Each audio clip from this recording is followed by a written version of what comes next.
bakwa dakika baragiye babijanye bunagana benda kugaruka kwenda ibindi.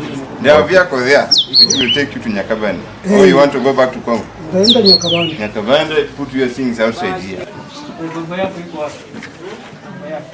Out.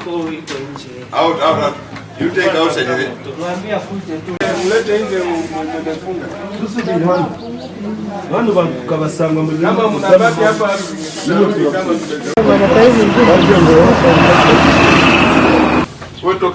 Put up.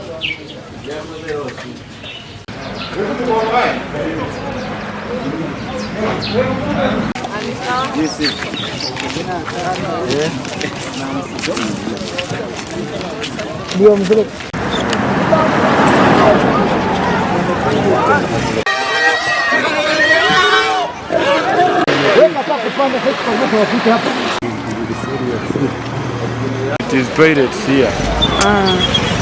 Tubakwata professionally, tetwagala kubasijika, tetwagala kuba nabo omuwa obudde ate akubuuza ebibuuzo bingi. So abasirikale ffe batuuse basooka kunnyonnyola ne babuuza ebibuuzo oluvannyuma ne batandika okusiba ebintu byabwe ne bagenda.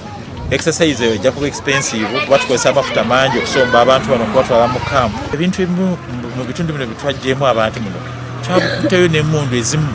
Kati emmundu ezo okwatibwa mulimu abalina ebigendero ebimu wadde baba badduka lwa ntalo naye abo balina ebigendero eby'obutemu n'obubbi.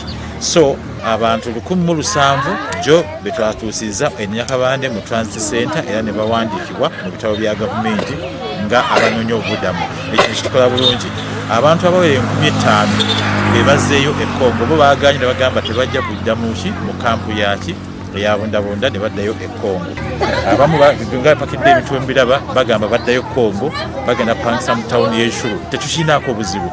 Naye abamu tubawadde emmotoka baasi weeziri abakkiriza okugenda mu kampu bagende. Kyali kyabumenyi bw'amateeka okukwata essente n'ozijja ku muntu gw'otomanyi mu ggwanga n'omupangisa ahe n'omuggyako emyezi mingi.